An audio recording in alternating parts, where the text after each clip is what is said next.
Welcome to Table Talk, where each week I unpack insights from Christian theology and spirituality that help you become a more thoughtful, calm, and happier human being. My name is Brett, and today I want to get into part 3 of our series on handling relational conflict. So in our previous episode, we looked into the concept of bumping into myself. The idea being that sometimes a disagreement is just a disagreement, but when I begin to feel very strong, almost overwhelming negative emotions, not evil emotions, right? This isn't about labeling emotions bad. Emotions are just emotions. It's simply negative emotions just means, ones that don't feel good. Anger, bitterness, hurt, offense, things like that. That it's helpful to realize that while the person I'm in conflict with, they may in fact be wrong, but still my feelings are still mine to own, right? They're still in a sense my responsibility. Again, this isn't about blaming myself or shaming. I'm not saying that. I'm just saying we can't point the finger at others and say, I'm feeling this way because of you. Like in the end, we have to realize I'm bumping into myself. Right? I want to say, it's them, it's their fault, I'm bumping into them, but actually I'm bumping into me. So one of the realizations we had from that was that often the issue is not the issue, which is what I'm titling this episode, because I believe this is worth unpacking in a lot more detail. So here are 3 reasons why what we think the conflict is about, the issue, is often not what the conflict is about. Number 1, because high-intensity conflict is usually about feeling unloved or unsafe. So feeling unloved or unsafe are what some psychologists call primary emotions. In other words, you have primary emotions and then you have secondary emotions. For example, I might feel envy towards someone, but really the reason I feel that is because I don't feel great about myself. Right? I'm insecure, which comes back to not really believing that I'm loved. Or let's say my kid walks out in the street and a car whisks by and almost runs them over and I freak out on them. But that's a secondary emotion, right? Anger is secondary. What is primary? Fear. I feel myself or someone I love is unsafe, right? I was afraid I might lose them forever, and so I freaked out. So last week, we brought up the story of Miriam and Aaron, who were the sidekicks and co-leaders of Moses in the Bible. They also happen to be related to him, which, by the way, probably didn't make all this any easier. So you'll recall that in Numbers chapter 12, Miriam and Aaron began to talk to one another and to others behind Moses' back. Of course, it was all under the guise that they just had some concerns about Moses' marriage. He had married a foreigner. But then in the next verse, it's not about that stuff at all. Now they say, well, actually, it's about who God speaks to, and Moses acts like it's just all about him, and doesn't he realize that God speaks to us and through us as well? Can you see how this is turning into a long list of complaints? By the way, that is a sure sign that the issue is not the issue. All right, so what is the real issue? Well, I suspect the second complaint was probably closer to the truth.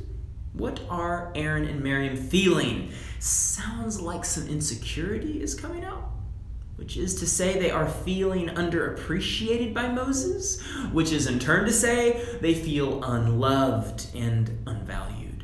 And this is exactly what happens to us. We have a big list of complaints. We have a file folder of grievances. We have 100 different issues, but we don't really have 100 different issues, do we? We probably just feel either unloved or unsafe, or maybe both. Right? Okay, so that's the first reason the issue is often not the issue. Second reason the issue is not the issue is because it's less about the ingredients and more about the heat of the oven. Well, I'll call it the emotional oven. Notice that when you are well rested, calm, at peace, you're all zen, things just roll off your back. Like You don't have fights. You don't have arguments. You have discussions. You have sane disagreements. But when the pressure is on and the stress levels begin to rise, now all of a sudden everything is problematic. Everything is the end of the world, which is why I say it's less about the ingredients and more about the emotional oven. Okay, what do I mean by the ingredients in oven? By ingredients, I mean those little comments, those small actions that slowly, throughout the days or the months or the years of a relationship, they all sort of come together. But as long as your emotional temperature is turned to cool or at least very low heat, the things never really have a chance to bake. But all of a sudden, the temperature begins to rise. And before you know it, your conflict casserole, I like this metaphor, is bubbling and simmering, and it just might catch on fire. Now, what's the lesson there? Well, what we have to ask is this, why this? Why now? Why am I feeling all this now? Why today? How did I sleep last night? What other stresses do I have in my life? Did I come into the office in a huff and get into a conflict with my coworker because I'm actually hacked off at my spouse? Can you see how, again, often the issue is not the issue? Quick footnote on this. This is why I believe that spiritual practices like silence, prayer, journaling, etc. are incredibly helpful because they train you to turn the temperature in your life down. Because if your oven is always turned up to 500 degrees, guess what?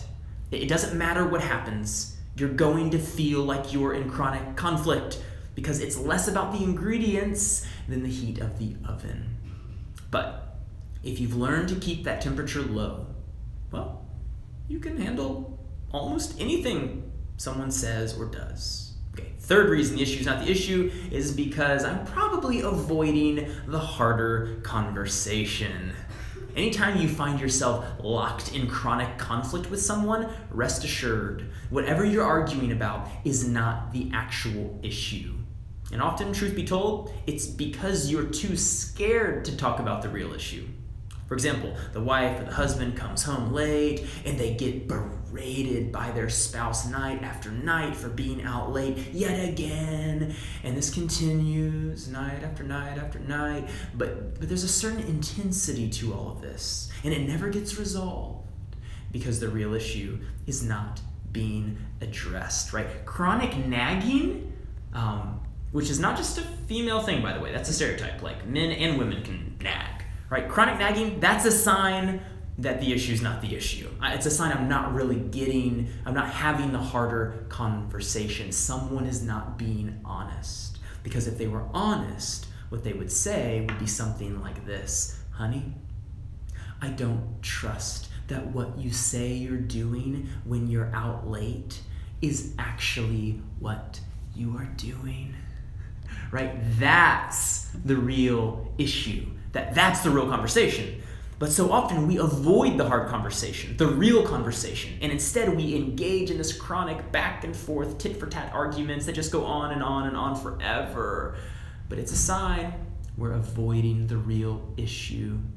Quick pro tip: for the really big conflicts where you fear a confrontation could become, at worst, maybe just incredibly emotionally volatile, or at the very least just unproductive. You're like, this is not going to go anywhere. Consider having someone else there. A mutually agreed upon third party can make a world of difference. This is especially true if you have reason to fear for your safety. If that's your situation, you need to have someone else there. Okay, so to recap. Why is the issue often not the issue? Number one, because it's actually that I feel unloved or unsafe. Number two, because it's less about the ingredients than it is about the heat of the emotional oven. Number three, because I'm probably avoiding the harder conversation. Well, that is all for today. If you enjoyed this content, please click the like button or subscribe or comment below. And of course, if you found this helpful and you know someone that you think also might find it helpful, feel free to share it with them. All right, love y'all lots. Grace and peace.